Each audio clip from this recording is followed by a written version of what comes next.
Dan di sini ada latar belakang kesenjangan sosial ekonomi adalah ketidakseimbangan pemenuhan kebutuhan ekonomi antar golongan masyarakat. Kesenjangan ini dapat menyebabkan polarisasi antara kelompok kaya dan miskin. Penyebab kesenjangan sosial ekonomi kebijakan pembangunan yang memperarah kesenjangan sosial ekonomi, letak dan kondisi geografis, sempitnya lapangan pekerjaan, dampak kesenjangan sosial ekonomi, kemiskinan dan pengangguran meningkat, konsumsi masyarakat tidak optimal, khususnya dari kelompok miskin kian sulit keluar dari lingkaran kemiskinan. Penyebab terjadinya kesenjangan sosial yaitu penyebab kesenjangan sosial dan ekonomi. Yang pertama ada ketidaksetaraan pendapatan. Perbedaan pendapatan antara individu atau kelompok masyarakat dapat menyebabkan kesenjangan sosial dan ekonomi. Kedua, keterbatasan akses ke pendidikan. Kurangnya akses ke pendidikan berkualitas dapat membatasi kesempatan individu untuk meningkatkan pendapatan dan status sosial. Tiga, diskriminasi. Diskriminasi berdasarkan ras, jenis kelamin, agama, atau status sosial dapat membatasi kesempatan individu untuk mengakses sumber daya dan kesempatan hidup. 4. Ketergantungan pada sumber daya alam. Ketergantungan pada sumber daya alam yang terbatas dapat menyebabkan kesenjangan sosial dan ekonomi antara individu atau kelompok masyarakat. Di sini juga ada contoh studi kasus kesenjangan sosial yang sangat lumrah di Indonesia. Kesenjangan ekonomi antar kota dan desa itu biasanya terjadi sangat umum di Indonesia. Contoh kasusnya perbedaan tingkat kesejahteraan antara masyarakat di kota besar seperti Jakarta dan penduduk desa di daerah terpencil seperti NTT. Seperti itu, dan faktor penyebabnya pun seperti akses infrastruktur yang minim di desa tersebut gitu. Kesempatan kerja yang lebih sedikit, pendidikan yang sangat tidak merata, pusat ekonomi lebih terpusat di kota besar. Nah, jadi untuk antara kesenjangan sosial itu antara di kota dan pedesaan pun sangat dapat memicu terjadinya kesenjangan ekonomi dan sosial seperti itu. Dan dampaknya ketika terjadi kesenjangan sosial dan ekonomi di antara kota dan pedesaan itu lebih ke arah urbanisasi tinggi karena penduduk desa pindah ke kota untuk mencari pekerjaan. Banyak yang merantau lah gitu dari desa-desa ke kota-kota yang memang penduduknya sangat menuju ke arah menengah dan ke atas gitu.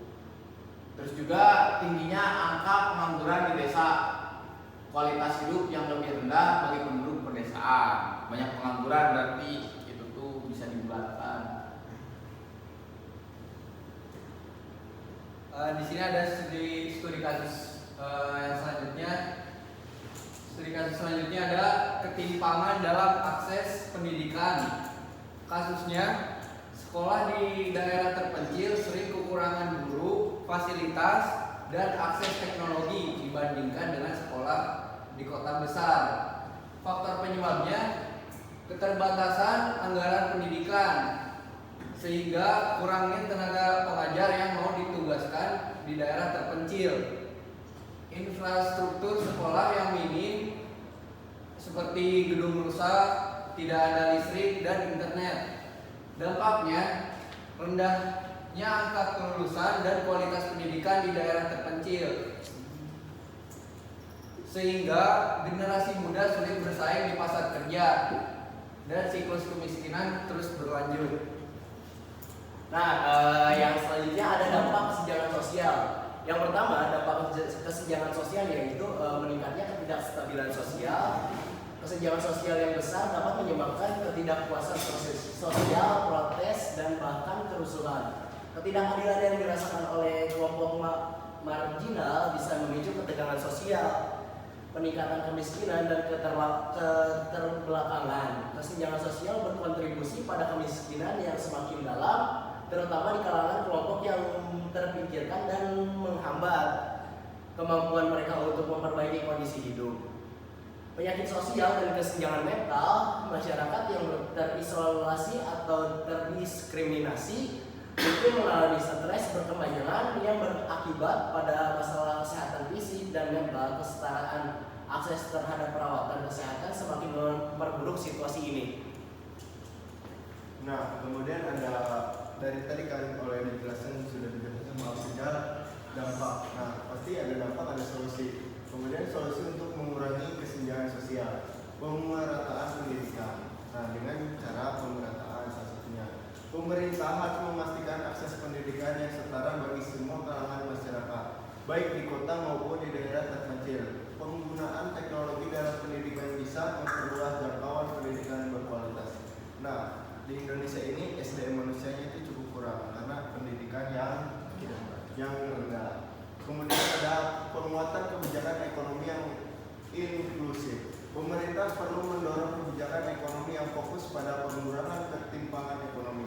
Program-program bantuan sosial pemberdayaan ekonomi lokal serta pengembangan UMKM, usaha mikro, kecil dan menengah dapat membantu mengurangi kesenjangan ini. Kemudian ada akses kesehatan. Akses kesehatan universal menjamin akses kesehatan yang terjangkau dan merata untuk semua lapisan masyarakat sangat penting dalam mengurangi kesenjangan sosial. Pemerintah perlu meningkatkan infrastruktur dan kualitas layanan kesehatan di seluruh wilayah. Kemudian ada pemberantasan diskriminasi. Nah, ini yang paling penting, kampanye untuk mengurangi diskriminasi berdasarkan ras, agama, jenis kelamin ataupun status sosial perlu diperkuat. Masyarakat harus diberdayakan untuk menghargai keberagaman dan mendorong keadilan sosial.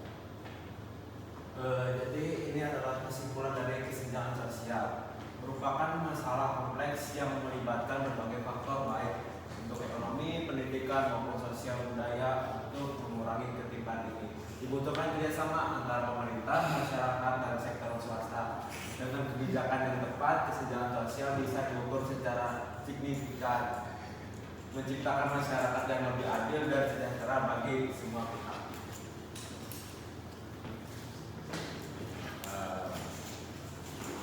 Terima kasih telah menyimak video presentasi kelompok kita, yaitu kelompok kesenjangan sosial dan ekonomi. Mungkin ada pantun dari kelompok kita. Ubur-ubur ikan lele, terima kasih sudah menyimak PKL.